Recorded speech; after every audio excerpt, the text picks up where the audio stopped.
Bonjour Monique. Bonjour Pablo. Merci d'avoir accepté mon invitation.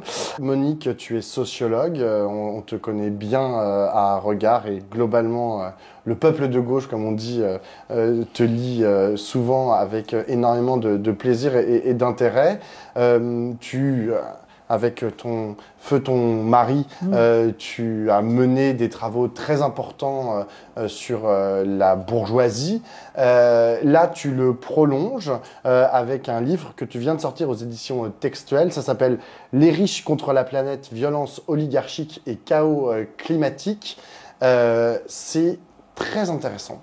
En gros, tu démontres comment ces bourgeois, cette classe de dominants, adapte son discours, adapte aussi son action à cette nouvelle problématique qui est la problématique écologique et comment finalement ils arrivent à en tirer profit. En un sens, et ce sera ma première question, tu casses un peu ce mythe qui a été entretenu à la fois par de Marx jusqu'à aujourd'hui certaines personnalités et penseurs qui nous disent en gros le capitalisme va s'effondrer de lui-même parce que c'est un système qui est tellement prédateur qu'à la fin il va s'autodétruire et on va arriver enfin à pouvoir faire une nouvelle proposition. Toi tu dis non. Les capitalistes passent leur temps en fait à s'adapter à la nouvelle donne, aux nouvelles donnes économiques, sociologiques et aux nouvelles dynamiques de notre monde. Est-ce que c'est juste ce que je viens de dire par rapport à ce que tu dis? Tout à fait. Tout à fait. Et on peut s'appuyer sur deux exemples. Par exemple, la crise financière de 2008, qui a quand même été très très grave et qui incombait entièrement aux capitalistes, aux financiers des différentes bourses internationales, et c'était catastrophique. Eh bien, ils ont instrumentalisé, c'est la stratégie du choc de Naomi Klein, cette chercheuse canadienne que je cite souvent, parce que franchement, ça m'a tellement intéressée, c'était exactement ce que je voulais lire et entendre. Ils ont instrumentalisé cette crise financière pour aggraver un peu plus la violence de classe, c'est-à-dire pour les milliardaires de devenir toujours plus riches, pour l'ensemble des capitalistes, de eux profiter de cette crise pour devenir plus riches, et les autres de plus en plus pauvres. Et là, avec le dérèglement climatique, le chaos climatique, dont la cause, pour l'essentiel, est le résultat des différentes formes de prédation du vivant, qu'il s'agisse des êtres humains, des animaux ou des végétaux. Et le système capitaliste, en effet, à première vue, comme ça on pourrait se dire, il court à sa propre mort. Mais non, parce que comme ils ont toujours des longueurs d'avance, comme ils sont toujours dans la mobilisation, ils sont peu nombreux, ils s'accaparent toutes les richesses, surtout aujourd'hui où tous les secteurs de l'activité économique et sociale sont financiarisés.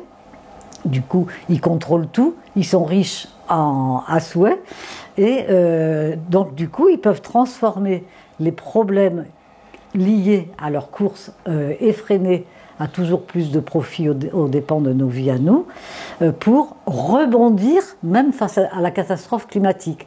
En faisant, c'est ce que j'essaye de démontrer dans ce livre, en cumulant le capitalisme fossile et le capitalisme vert. Et donc, pour rebondir sur ta façon à toi de t'exprimer, ils ont cette capacité de s'adapter et en même temps de nous faire adapter à leur propre projet. Alors justement, dans ce projet des capitalismes adaptatifs, on va dire, il y a des concepts auxquels tu t'attaques, et on n'aurait pas dit comme ça à première vue qu'il fallait s'y attaquer. D'ailleurs, ils sont souvent utilisés par des gens qui se réclament de la gauche.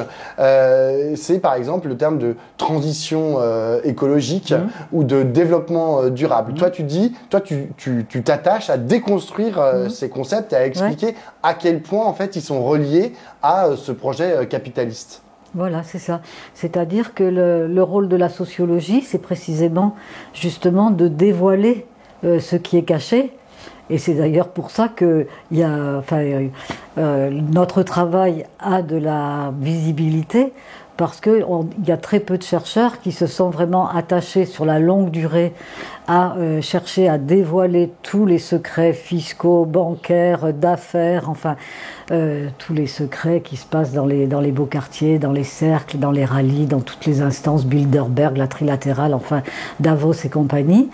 Du coup, pour eux, il faut absolument qu'ils masquent ça par des formules oxymoriques. Les oxymores, c'est deux termes qui sont contradictoires. Développement durable, neutralité carbone, transition écologique. Et l'usage, je dirais malhonnête, peut-être que ce n'est pas la bonne expression, de ces oxymores, c'est que ces deux termes contradictoires nous sidèrent, troublent notre cerveau, parce que c'est incohérent. Et du coup, cette sidération nous rend impuissants et nous rend impuissants et on n'arrive pas. Et donc le rôle du travail que j'ai fait avec Michel et que je continue à faire là, c'est précisément un rôle de transmission du regard sociologique, du dévoilement que permet la sociologie, les instruments de la sociologie, pour que tous ceux qui lisent, qui nous écoutent, se disent « Ah mais oui, mais c'est vrai que tout n'est pas noir, qu'on a la possibilité d'agir, de comprendre, ça fait du bien. » Voilà. Mais alors, juste, si j'en prends un, par exemple, de ces concepts, transition écologique, excuse-moi, mais je vois pas ce qu'il y a d'oxymorique à première vue. Tu l'expliques dans ton livre, mais je voudrais que tu le dises là. Qu'est-ce qu'il y a d'oxymorique dans transition écologique? Qu'est-ce qu'il y a de problématique? Qu'est-ce qu'il y a de capitaliste dans transition écologique? Alors, c'est parce qu'ils ils font croire qu'il y a une transition qui est possible entre le capitalisme fossile qui a détruit l'atmosphère, qui a détruit le climat, qui est à l'origine des canicules, des inondations, de la fonte des glaciers, de la décongélation du pergélisol, en faisant croire que c'est pas grave et qu'avec des mesures écologiques, évidemment, qui nous incombent à nous, les petites gens, comme ils nous appellent, à trier nos déchets, nous à moins consommer, nous enfin tout ce qui nous culpabilise, nous, d'être les causes du dérèglement climatique, avec des concepts comme transition écologique. Transition écologique qui, bien entendu, enveloppe la transition énergétique, par exemple, qui a été bien dévoilée par l'historien Jean-Baptiste Fressos, et qui montre que là, si on prend simplement le mot transition énergétique, eh bien, on s'aperçoit que c'est du pipeau, c'est-à-dire que lui, il montre que le charbon, le pétrole succède au charbon, que ça se cumule, que ça s'accumule. Mmh. Voilà. Et notamment, ce que tu mets en avant dans un des premiers chapitres, c'est que donc tu as le pétrole, après tu as le charbon, et puis après tu as cette grande proposition qui est portée par de nombreuses industries, qui est de dire ah bah on n'a qu'à passer à l'électrique, au tout électrique. Et tu montres à quel point là aussi ça peut, si on ne change pas le système en général, ça créera aussi des mécaniques de domination et de prédation à tous les étages. À tous les étages et surtout au détriment des pays les plus pauvres et au profit des pays les plus riches. C'est-à-dire que ce capitalisme vert, il est profondément inégalitaire entre les pays pauvres aujourd'hui, africains, d'Amérique latine ou d'Asie, parce que, par exemple, il faut absolument des métaux rares. Alors il faut absolument, par exemple, du lithium, parce que le lithium permet de fixer l'électricité sur les batteries des vélos, les batteries électriques des vélos et des voitures.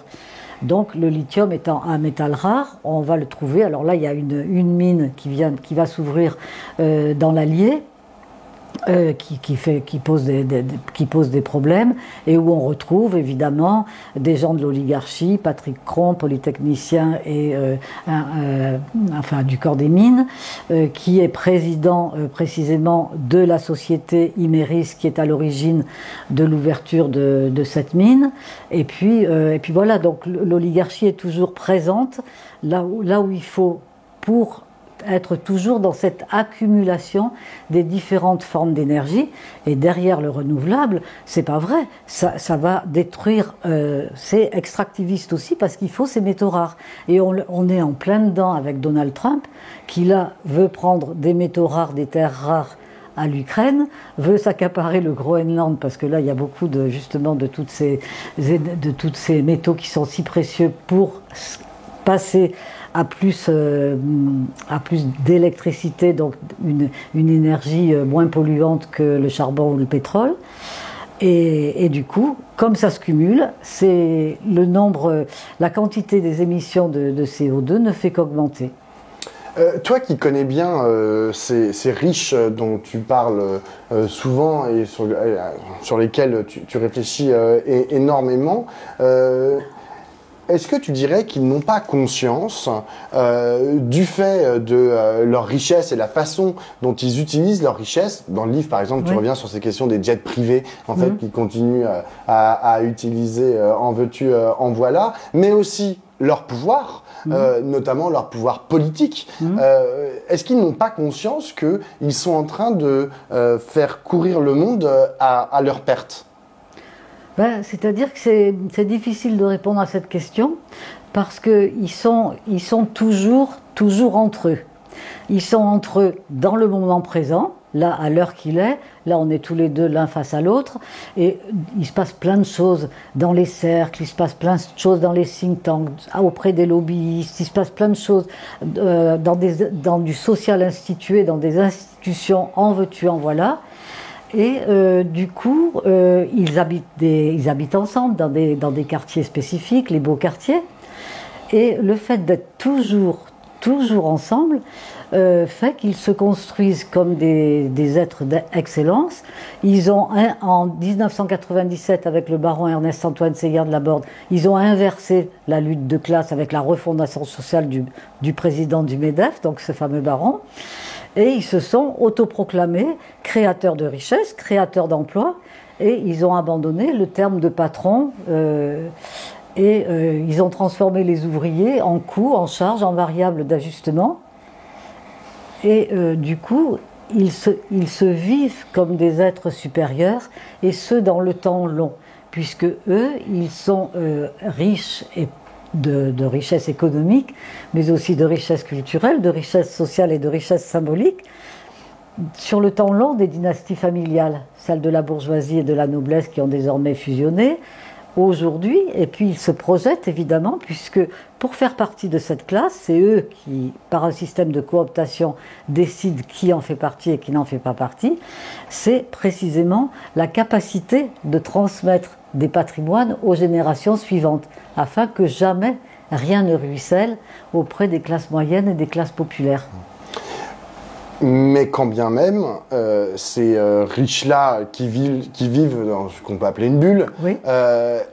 Ils lisent quand même les journaux et même dans les échos, j'imagine qu'ils peuvent lire les échos, on parle par exemple des rapports du GIEC. À la télévision, qu'ils regardent peut-être, dans le journal de 20h, on parle des rapports du GIEC. Comment ça se fait que ces instances-là ne piquent pas leur curiosité ou leur inquiétude? Comment ça se fait qu'il n'ait pas de considération pour cette institution de savants et de scientifiques réunis? C'est-à-dire que d'abord le GIEC ne les dérange pas, parce que c'est eux qui sont à l'origine de la création du GIEC, avec, ça je le raconte dans le livre. C'était là où je voulais en venir. Avec Rockefeller notamment et Elton John, c'est-à-dire deux milliardaires américains suffisamment riches pour avoir des fondations riches en milliards de dollars ou en millions, en dizaines de millions de dollars, je sais pas. Et donc ils ont au début des années 70, ils se sont dit est-ce qu'on va pouvoir continuer à s'enrichir avec le pétrole? Et donc ils ont décidé de convoquer un certain nombre de chercheurs et de leur dire, vous prenez le temps qu'il vous faut, la seule chose qu'on vous demande c'est de faire un travail sérieux et de venir nous le restituer en toute honnêteté et en toute franchise. Et quand les résultats sont tombés quelques années plus tard, c'était la cata. C'est-à-dire qu'ils savaient que la planète était véritablement en danger.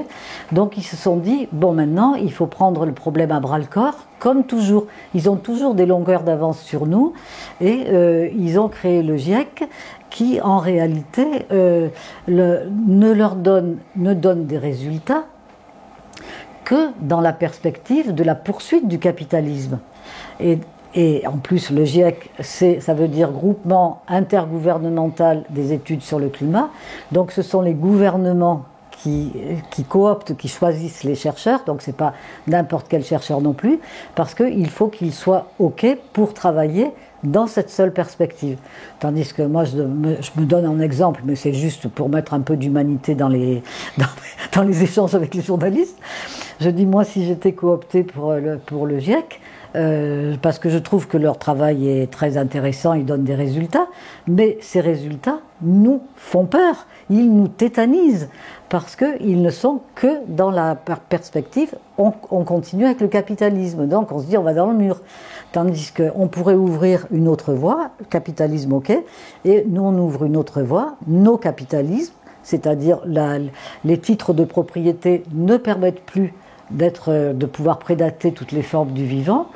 Et donc on a deux perspectives, capitalisme, no capitalisme, exactement comme les deux films d'Alain Resnais, Smoking, no smoking. Voilà. Et là, du coup, les peuples de la Terre pourraient choisir. C'est vraiment, ça paraît, on se dit, mais c'est quand même pas possible, on marche sur la tête. Est-ce que ce type d'espace que tu appelles de tes voeux, c'est pas le GIEC, c'est pas les COP dont tu parles aussi dans ton livre, est-ce qu'ils existent? Ou est-ce qu'il y a un semblant d'existence pour ce type de réflexion, de pensée en action? Il fut un temps, les sommets de l'altermondialisme qui parlaient un peu de ça. Ils n'étaient pas spécifiquement sur la question scientifique de l'écologie, etc. Même si ça pouvait aussi être pris en considération. J'ai relu il n'y a pas longtemps une petite histoire de ce qui s'était passé à Porto Alegre. Et il y avait des réflexions scientifiques portées par des universitaires sur cette question-là. Mais il y avait aussi la question sociale, il y avait aussi la question des systèmes politiques dans lesquels on insérait cette réflexion scientifique, météorologique, etc. etc. Mais bon, ça c'était il y a maintenant près de 30 ans. Est-ce que tu vois aujourd'hui des espaces où on pourrait mener ce type de réflexion en action ? C'est-à-dire que c'est devenu de plus en plus difficile parce que le système capitaliste, depuis ces moments de Porto Alegre ou de Gênes, qui a sonné la fin un peu de ce type de mouvement. Violente. Par la violence. Le système capitaliste s'est radicalisé à un point tel qu'aujourd'hui, on n'a pas un parti unique, comme dans Orwell de 1984, mais on a la pensée unique, c'est-à-dire qu'il s'agisse des moyens d'information privés ou des moyens d'information publics, on a toujours une pensée qui est cloisonnée, qui est segmentée, qui est substantialiste, où jamais on nous met les éléments en relation les uns avec les autres, de telle sorte que nos cerveaux n'arrivent même plus à penser la complexité du monde dans lequel on vit. Et ça s'est tellement aggravé très vite qu'aujourd'hui, d'après Acrimed et le monde diplomatique qui se base sur les travaux d'Acrimed, 90% des médias appartiennent à des milliardaires. Donc c'est un phénomène d'emprise sur nos cerveaux, de propagande véritablement, qui nous empêche de mettre en relation les éléments avec les autres. Donc, il y a d'ailleurs un parti écologique, même dans la politique, tout est segmenté. Mais ça, c'est hyper intéressant. Tu consacres le premier chapitre de ton livre, cette question de la segmentation des espaces et l'impossibilité de penser de façon holistique, je sais pas comment on dit, holistique, le tout, quoi.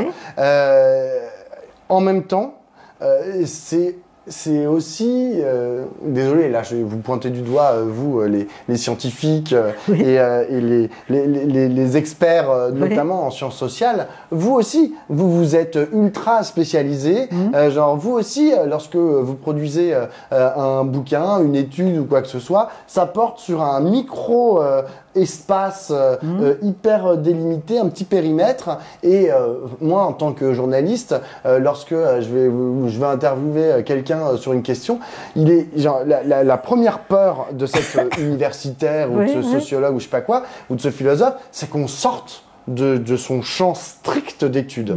Donc cette segmentation, on la retrouve aussi chez vous, les scientifiques. Absolument. Et d'ailleurs, le CNRS est découpé en disciplines. Il y a la sociologie, l'ethnologie, l'anthropologie, la géographie, l'histoire, la science politique, et bien d'autres encore que je ne citerai pas.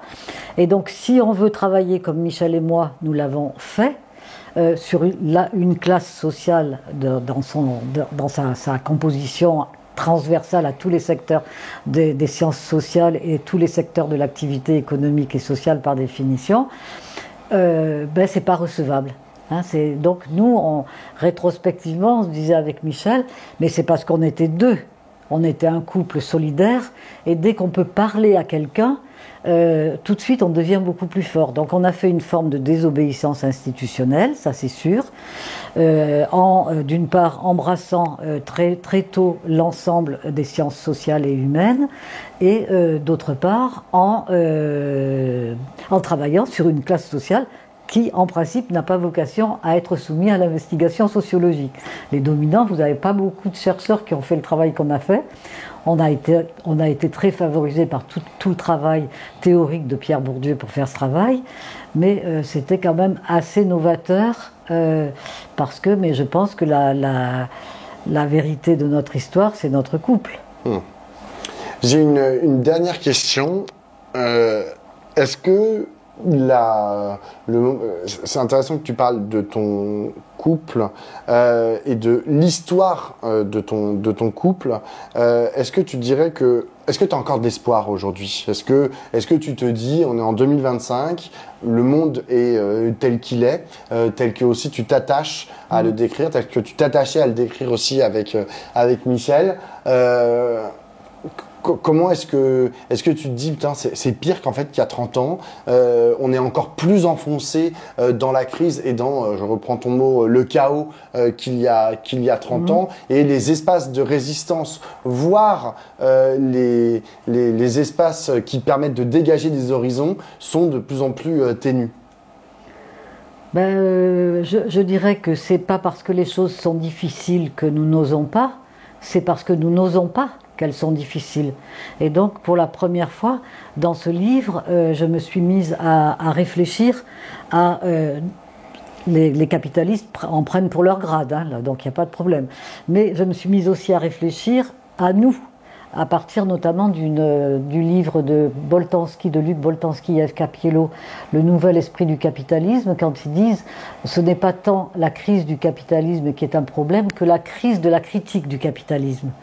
Et donc je pense qu'il faut que nous-mêmes, on se force à passer sous les projecteurs de la psychothérapie institutionnelle, et qu'on s'interroge sur ce qu'on fait quand on se dit journaliste, quand on se dit sociologue au CNRS, quand on est membre d'un parti politique, d'un syndicat, etc., de toutes les institutions qui ne sont que des constructions sociales, la famille, et qu'on a le droit et le devoir de remettre en question et de se dire, est-ce qu'on n'est pas là en train d'être complice d'institutions qui finalement sont capitalo-compatibles, je dirais, hein? Quand on épouse par exemple l'agenda néolibéral des élections, c'est vrai qu'on se dit, voilà, on pourrait... Et donc, je trouve que la psychothérapie institutionnelle devrait faire l'objet de réunions d'écoles, enfin de faire des cours, des trucs d'enseignement dans les partis et les syndicats pour voir, parce que quand même, là, quand on voit les institutions, les écoles catholique avec tout ce qui se passe, l'abbé Pierre, etc. On se dit quand même la psychothérapie institutionnelle, c'est quand même vachement bien d'être toujours dans la réflexion de ce que l'on fait dans cette institution. Ça ne veut pas dire qu'elle est mauvaise en soi, mais ça veut dire qu'il faut peut-être la soigner. Voilà. C'est drôle parce que on finira là-dessus. Oui. Hier, dans son meeting à Montreuil, François Ruffin, c'est un peu la même proposition que toi. Il disait, moi j'ai participé à la fondation de Picardie Debout, mais là je me demande s'il ne faudrait pas créer la France allongée et qu'on s'allonge tous dans des divans, précisément pour faire une psychothérapie collective et qu'on réfléchisse. Voilà, c'est vraiment les grands esprits se rencontrent. Oui, je suis contente alors je ne sais pas si c'est le mot de conclusion, mais en tout cas j'ai beaucoup d'estime pour François Ruffin et je suis très contente de ce que tu me dis pour me renforcer dans cette préoccupation qui me paraît essentielle. Merci beaucoup Monique. Merci à toi Pablo.